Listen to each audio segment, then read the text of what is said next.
Tema de hoje: valeu a pena tanto sofrimento? Como oramos há pouco, nós estamos na chamada Semana Santa. Me permitam falar aqui que parece que de santa não tem nada,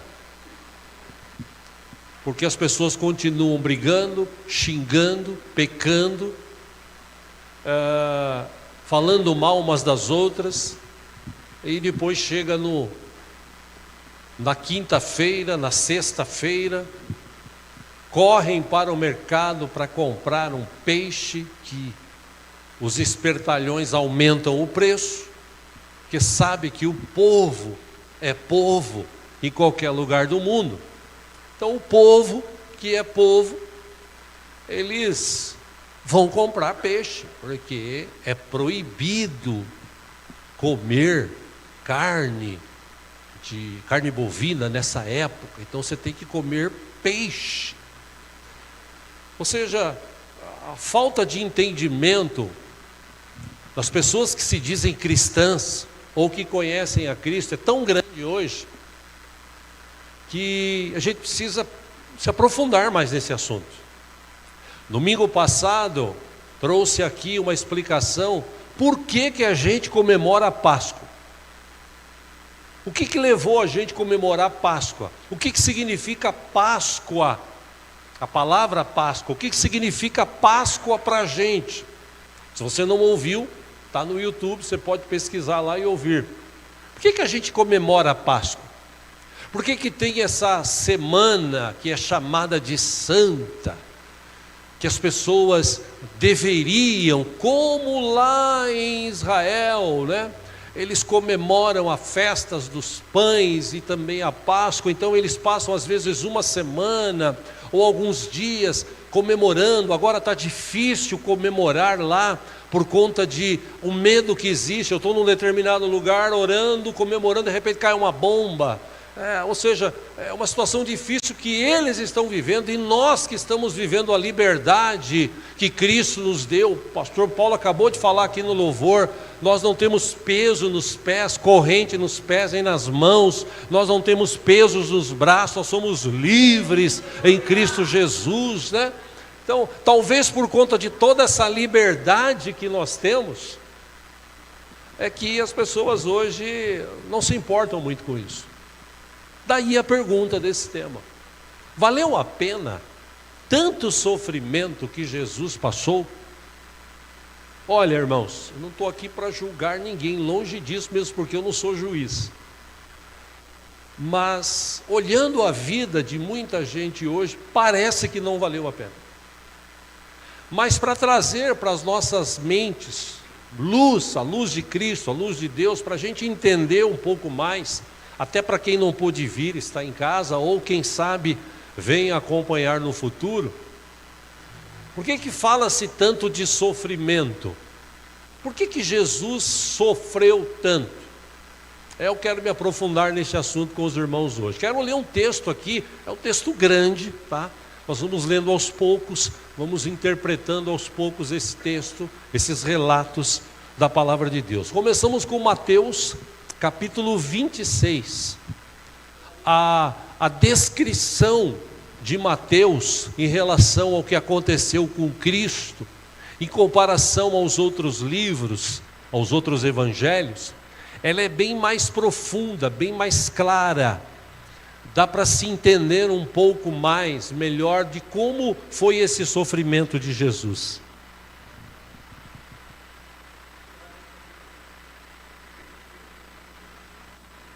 Livro de Mateus, capítulo 26. Vamos ler a partir do versículo 47.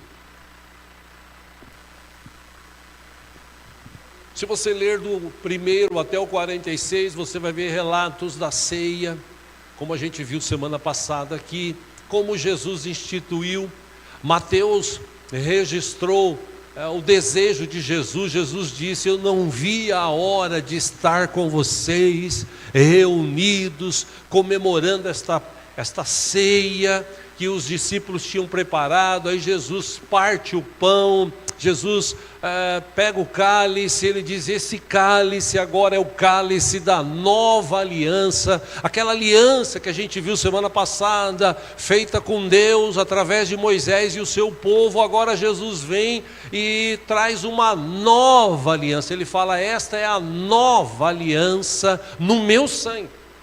Então ele fala isso, eles participam. Judas vai sair dali, eles cantam alguns louvores e vão para o monte orar. Versículo 47 de Mateus 26. Enquanto ele ainda falava, chegou Judas, um dos 12.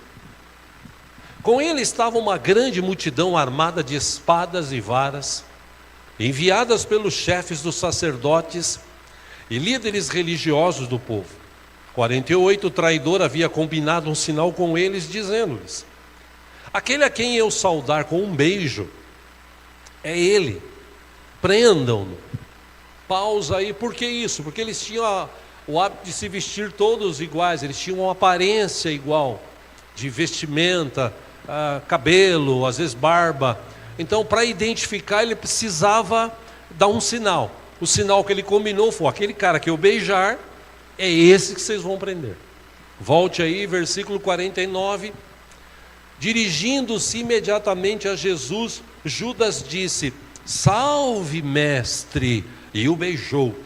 50, Jesus perguntou: amigo, o que o traz? Então os homens se aproximaram, agarraram Jesus e o prenderam. 51, um dos que estavam com Jesus, estendendo a mão, puxou a espada e feriu o servo do sumo sacerdote, decepando-lhe a orelha. 52, disse-lhe Jesus: guarde a espada, pois todos os que empunham a espada, pela espada morrerão. 53, Jesus ainda argumenta dizendo: você acha que eu não posso pedir a meu Pai, e Ele não colocaria imediatamente à minha disposição mais de 12 legiões de anjos? Pausa aí. Segundo os historiadores, existe uma divergência, mas existiam legiões de 10 mil soldados. As legiões tops, tipo a rota da época, era composta de 500, 600 soldados especiais. Eles consideravam isso uma legião. Então Jesus diz assim: se eu pedisse ao Pai 12 legiões, você acha que Deus não traria, não mandaria? Não é esse o propósito. Versículo 54.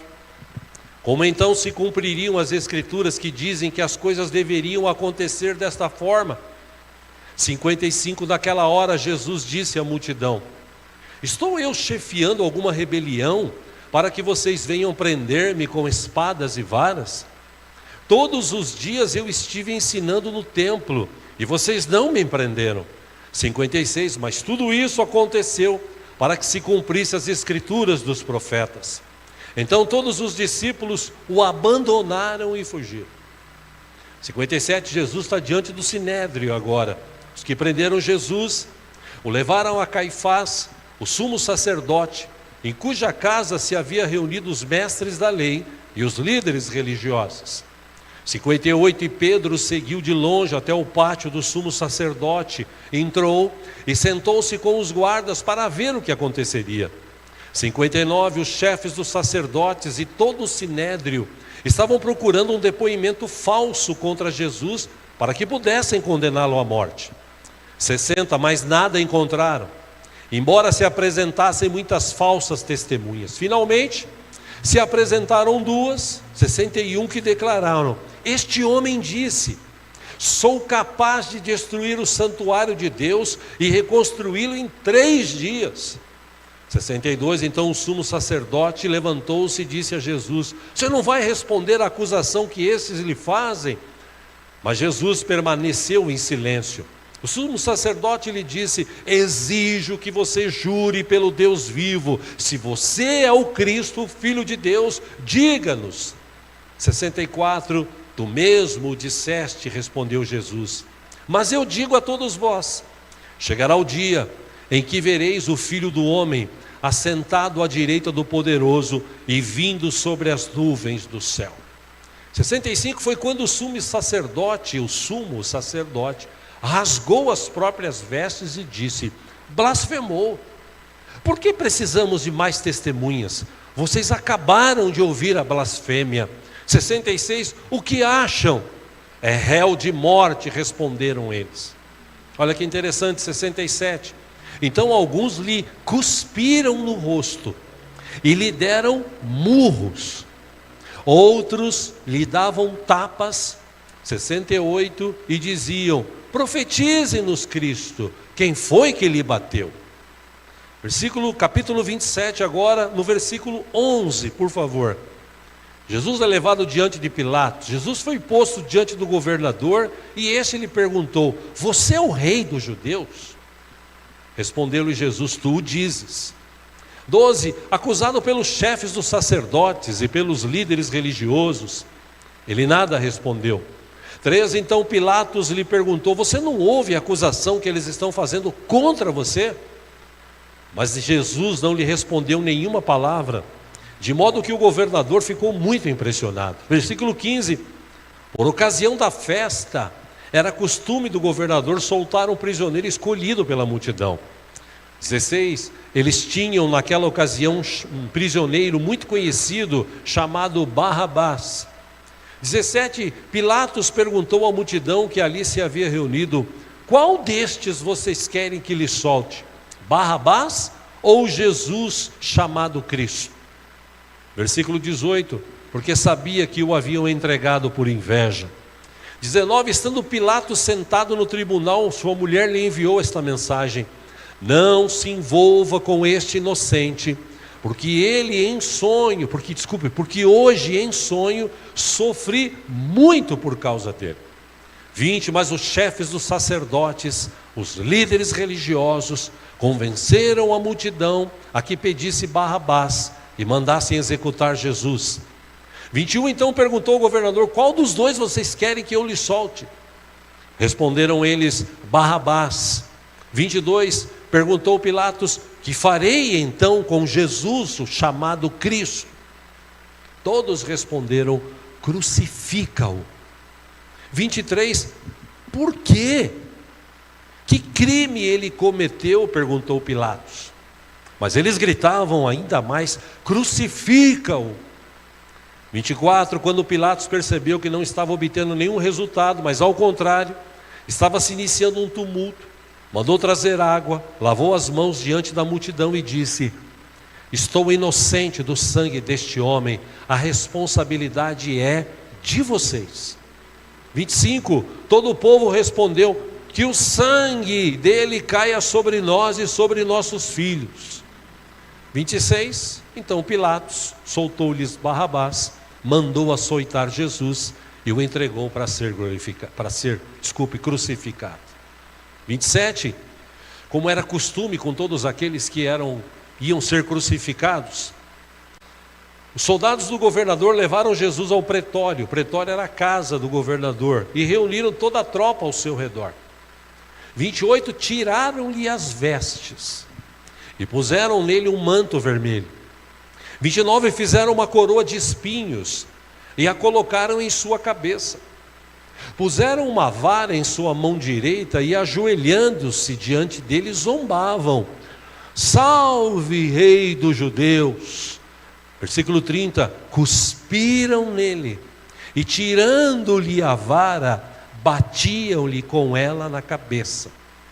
Lembre que aí ele já estava com a coroa de espinhos. 31, depois de terem zombado dele, tiraram-lhe o manto e vestiram-lhe suas próprias roupas. Então o levaram para crucificá-lo. 32, ao saírem, encontraram um homem de Cirene chamado Simão e o forçaram a carregar a cruz. 33, chegaram a um lugar chamado Gólgota, que quer dizer lugar da caveira. 34, e lhe deram para beber vinho misturado com fel. Mas ele, depois de prová-lo, recusou-se a beber. Depois de o crucificarem, dividiram as roupas dele, tirando sortes. 36, e sentando-se, vigiavam-no ali. 37, por cima de sua cabeça colocaram por escrito a acusação feita contra ele: este é Jesus, o rei dos judeus. 38, 2 ladrões foram crucificados com ele, um à sua direita e o outro à esquerda. 39, os que passavam lançavam-lhe insultos, balançando a cabeça e dizendo: você que destrói o templo e o reedifica em 3 dias, salve-se, desça da cruz se é filho de Deus. 41, da mesma forma, os chefes dos sacerdotes, os mestres da lei e os líderes religiosos zombavam dele. 42, dizendo: salvou os outros, mas não é capaz de salvar a si mesmo, e é o rei de Israel, desça agora da cruz e creremos nele. 43, ainda disseram: ele confiou em Deus, que Deus o salve agora, se dele tem compaixão, pois disse: sou filho de Deus. 44, igualmente o insultavam os ladrões que haviam sido crucificados com ele. 45, houve trevas sobre toda a terra, do meio-dia às 3 da tarde. Por volta das 3 horas da tarde, Jesus bradou em alta voz: Eloi, Eloi, lama sabachthani, que significa: meu Deus, por que me abandonaste? 47, quando alguns dos que estavam ali ouviram isso, disseram: ele está chamando Elias. Imediatamente um deles correu em busca de uma esponja, embebeu-a em vinagre, colocou-a na ponta de uma vara e deu a Jesus para beber. 49, mas os outros disseram: deixem-no, vejamos se Elias vem salvá-lo. 50, depois de ter bradado novamente em alta voz, Jesus entregou o Espírito. Por último, 51, naquele momento, o véu do santuário rasgou-se em 2 partes, de alto a baixo. A terra tremeu e as rochas se partiram. Só até aí. Quando eu penso sobre o que está descrito aqui, a gente lê, e eu estava estudando, vendo essa história, o filme que foi lançado, o Mel Gibson foi o diretor. O Mel Gibson, ele, há 20 anos atrás, ele sempre foi de família religiosa, acho que católica, se eu não me engano, e um belo dia ele sentiu o desejo de estudar a história de Jesus. E todas as histórias que tinham nas Bíblias que nós conhecemos, relatam isso aqui. E ele ficou sabendo que havia uma Bíblia sagrada etíope, que tem mais livros, chamados até ou considerados apócrifos, mas que os relatos que tem nesses livros, os evangelhos segundo a Bíblia etíope, é muito mais profundo, revela muito mais. Eu não sei se você já assistiu, você deve ter assistido, há uns anos atrás, foi lançado o filme A Paixão de Cristo.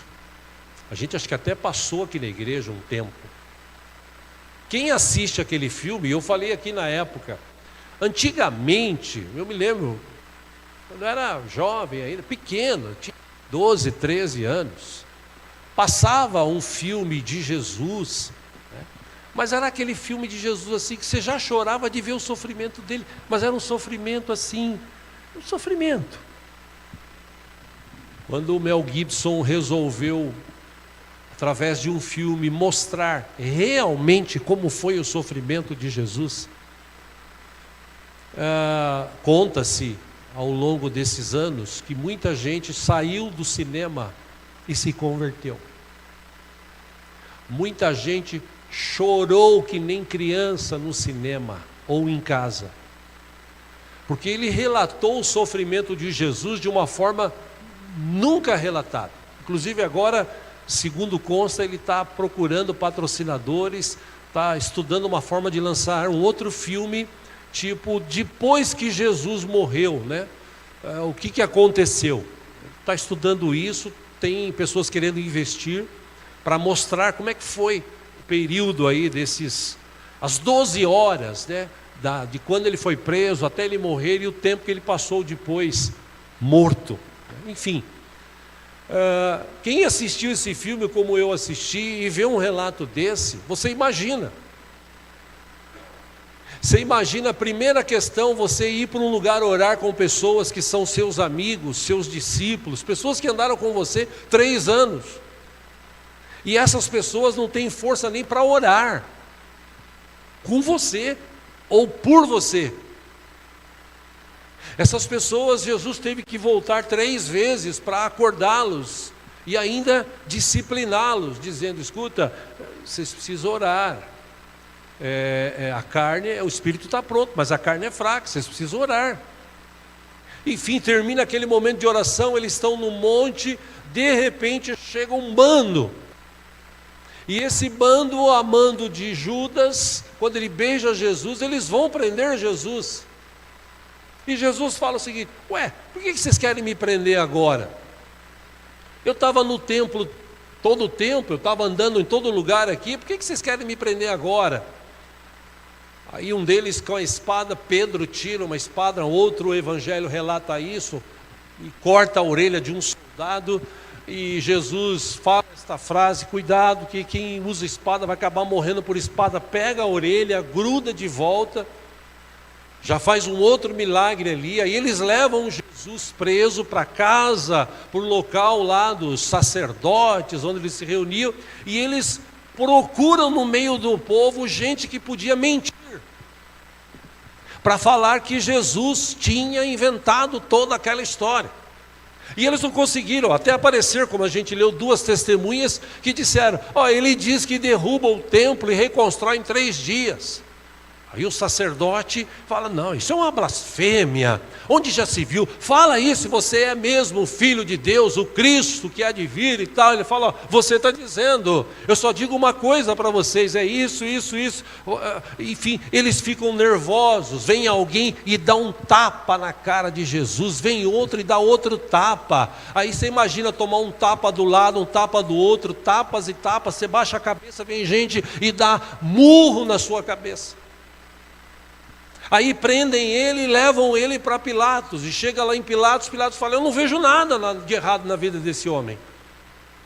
Não, mas ele tem que morrer, ele tem que crucificar, tem que usar a morte que nós usamos aqui, ou que os romanos usam, ele tem que ser crucificado. Escuta, mas ele não fez nada.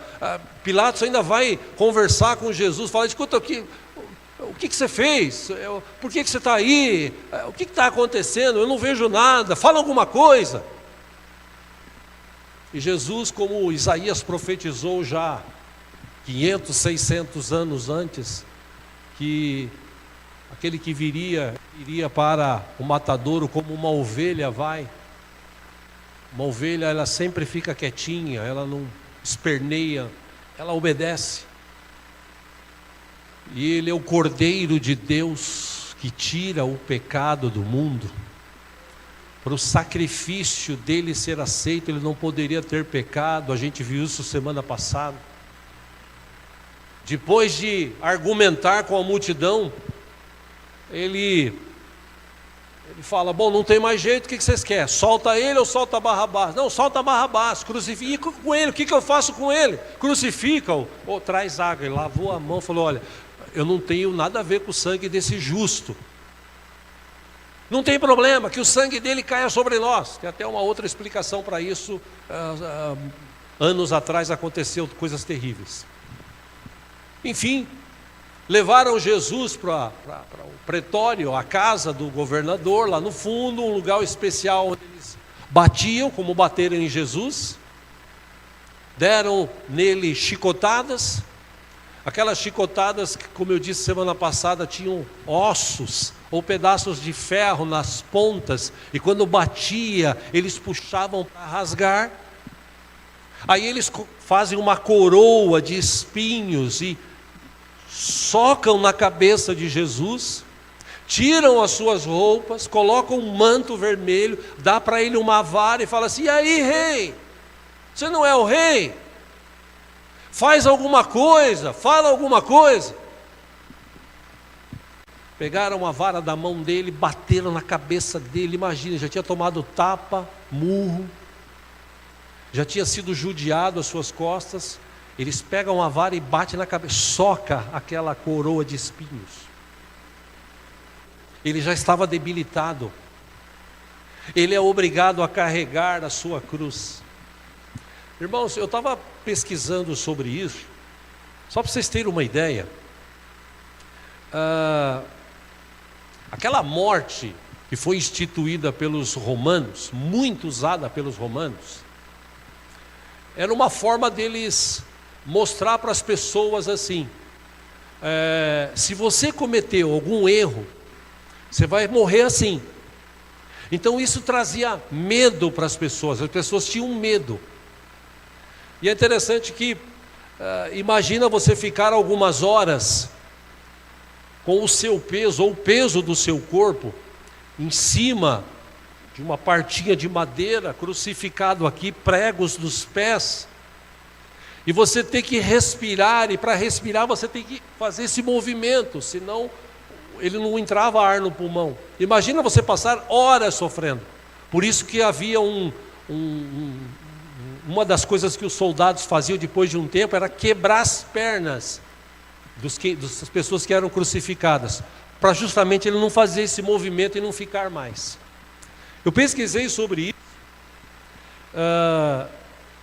A crucificação era a pior forma que havia na época, a forma mais violenta de matar pessoas na época dos romanos. É interessante que,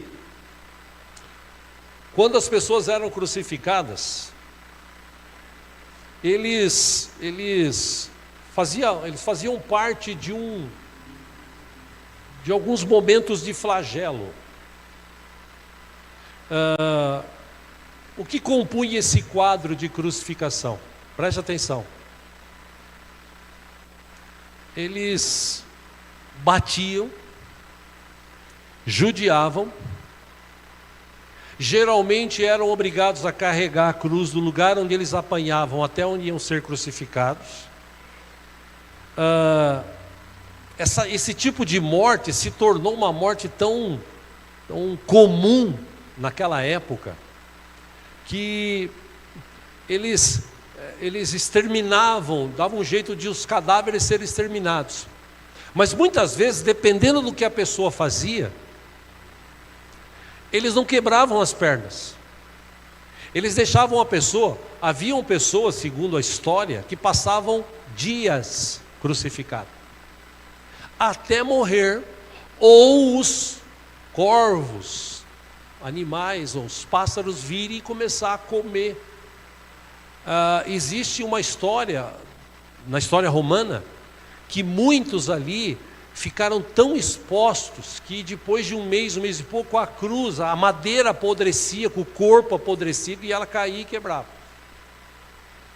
Ou seja, a crucificação, ao invés do que se pensa hoje, não tinha não era em primeira instância matar a pessoa, era fazer a pessoa sofrer. E ele ficava pendurado ali por muito tempo, né? Infelizmente. E é interessante, uma das coisas que eu li, que eu achei muito interessante, porque os sacerdotes, eles não concordaram com o que foi escrito naquela plaquinha que Pilatos mandou colocar e escrever. Toda pessoa crucificada tinha uma plaquinha em cima: ladrão, assassino.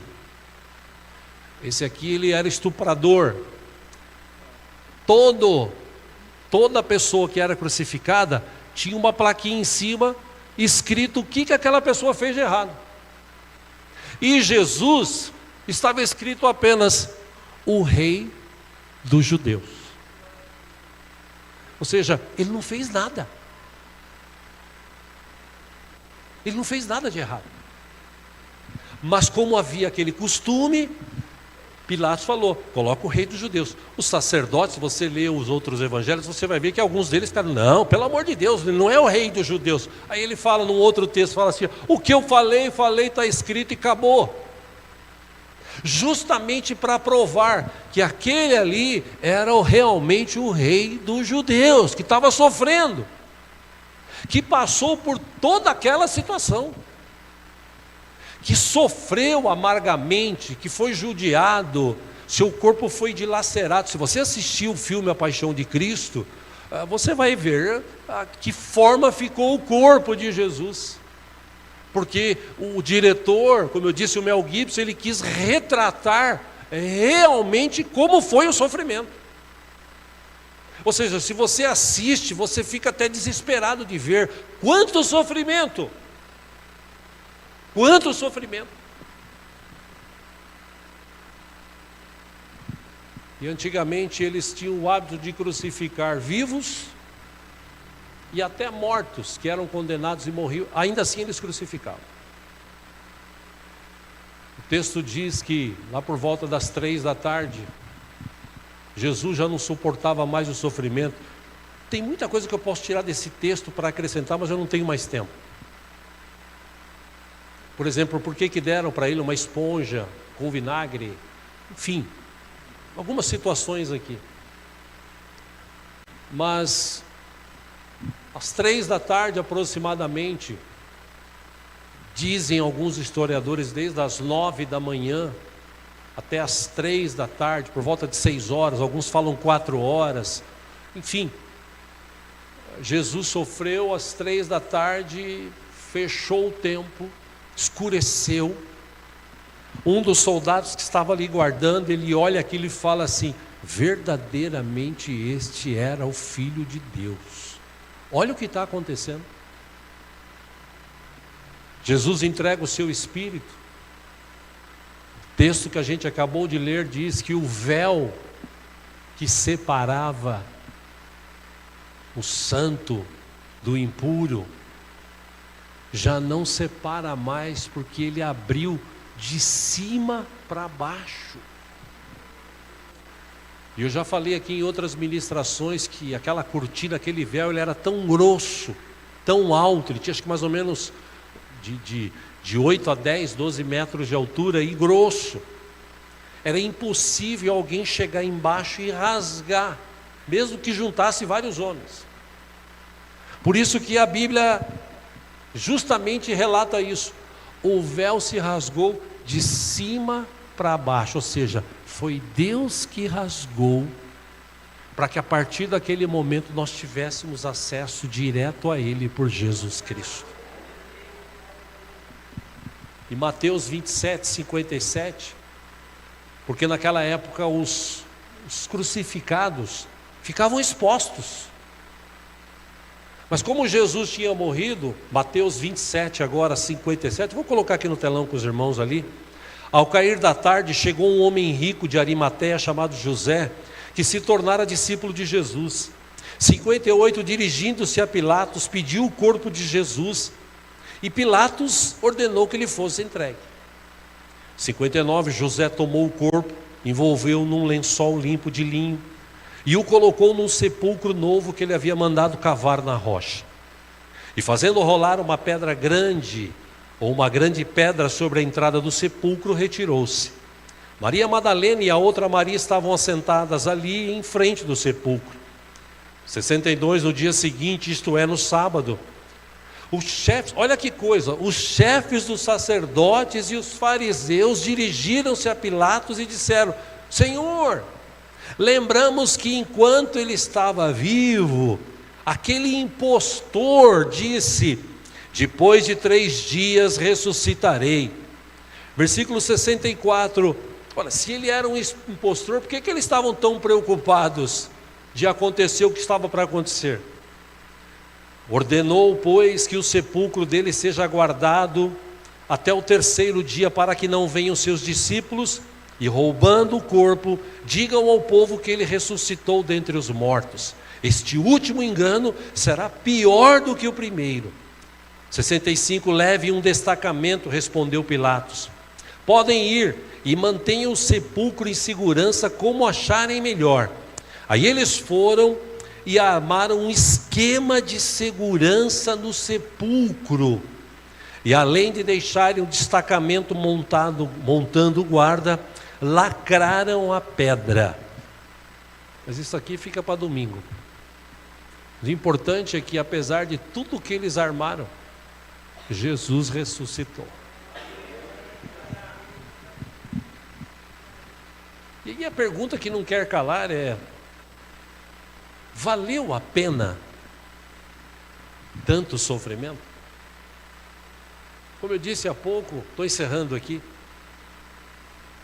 Na época do Natal, aliás, da Páscoa, a chamada Semana Santa, que alguns religiosos se instituíram, o que se faz nessa Semana Santa, ou chamada de Santa? Que foi numa quinta como esta, lá atrás, num momento como esse, que Jesus estava comemorando a Páscoa com os seus discípulos, partindo o pão, tomando do cálice, e ali estabelecendo uma nova aliança, agora aliança de sangue. Um pouco mais tarde, por volta das 11 e pouco, eles foram orar num monte. Na parte da madrugada, eles terminaram aquele momento de oração, aí vêm os caras e prendem ele. Ele passa a madrugada sendo questionado, apanhando, é levado lá para Pilatos. Pilatos, nós lemos aqui, falou o que falou e tal, ele foi levado, foi judiado. Ainda levam ele e colocam ele numa cruz, pregos na sua mão esquerda, pregos na sua mão direita, pregos nos seus pés. E eu pergunto para você, para quê? Para salvar um ser humano que não está nem aí para Deus? Para trazer libertação e salvação para pessoas que viram as costas para Ele hoje em dia? Para trazer salvação e perdão dos pecados para um monte de gente que fica falando mal do outro? Em vez de estar como uma igreja, uma só fé, um só amor, um só batismo, um só Espírito, na presença de Deus, glorificando a Cristo Jesus, que trouxe libertação, que sofreu o que nós deveríamos sofrer. Porque, meu irmão, para pensar, você é inteligente, você já deve ter ouvido falar do inferno. A Bíblia cita ele, Jesus falou sobre ele. Como é que o inferno é? O inferno é um lugar de dor, de sofrimento. As pessoas vão passar ali anos e anos, segundo consta a Bíblia, a eternidade, na escuridão, em meio a trevas e em meio a sofrimento. Mas eu não acredito em inferno. Inferno, isso aí foi inventado, isso aí não tem inferno. Puxa vida. Tem gente que parece que vai pagar para ver isso. Simplesmente pelo fato dele não entender o sacrifício de Jesus, o sofrimento de Jesus para trazer vida. E como ele mesmo disse, vida com abundância. Agora, será que ele sofreu tanto para a gente se tornar parte da sua igreja, do seu corpo e ficar falando mal um do outro? Reparando a vida um do outro? Fofocando sobre a vida do outro? Será que ele pagou esse preço e sofreu tudo isso para a gente ficar ainda, como muitos hoje, pecando desenfreadamente? Será que ele pagou esse preço, sofreu o pior que um ser humano poderia sofrer, para os crentes hoje viver reclamando da vida? Será que ele sofreu tudo isso para as pessoas chegar hoje e falar assim: ó, eu não tenho tempo para comemorar a Páscoa, porque eu tenho outro compromisso, eu tenho que aproveitar. Eu já falei aqui, você quer viajar na Páscoa?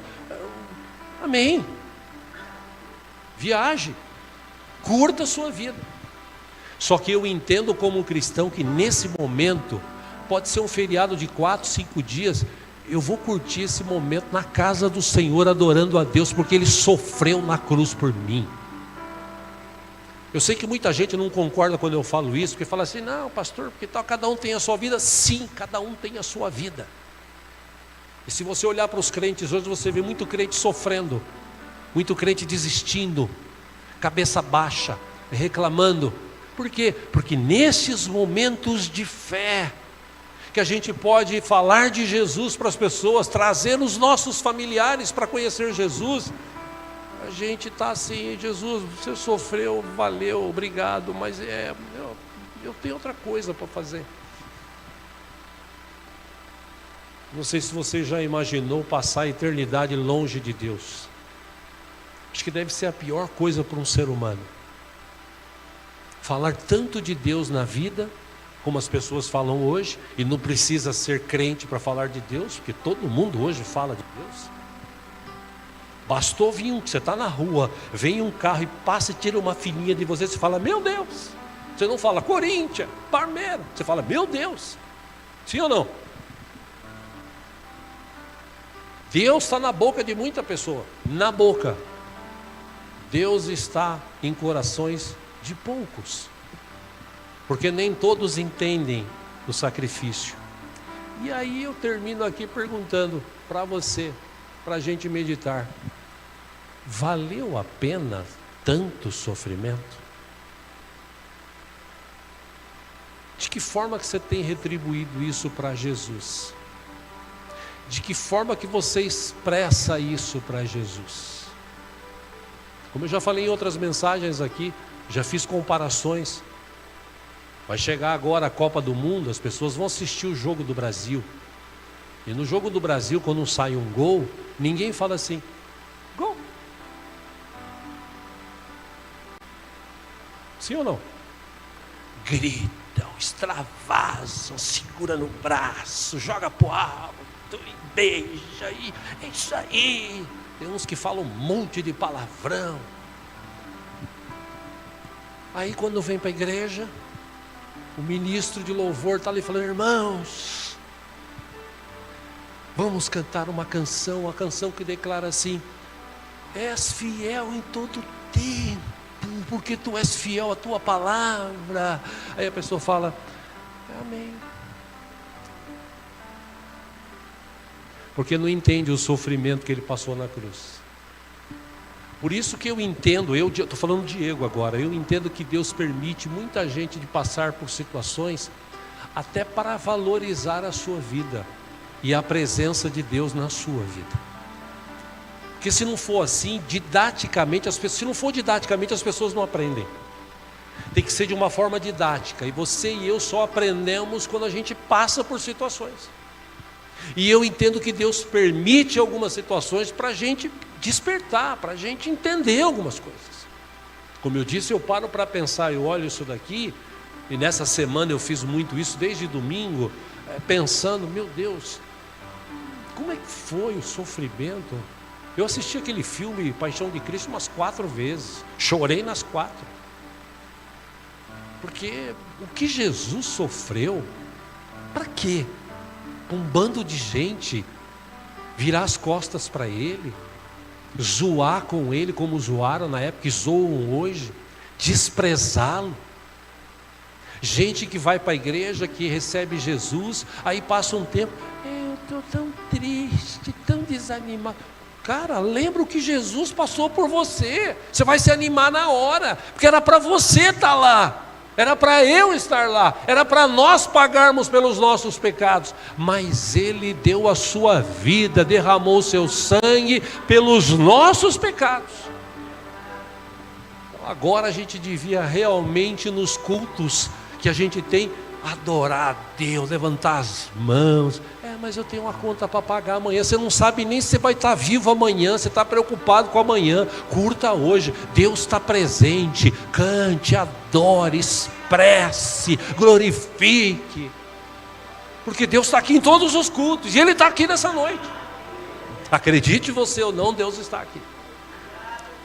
Ou seja, ou a gente desperta para isso, ou então o sofrimento de Cristo não valeu para nada. Uma coisa eu digo para vocês, para mim valeu. E é por isso que eu estou aqui nessa noite.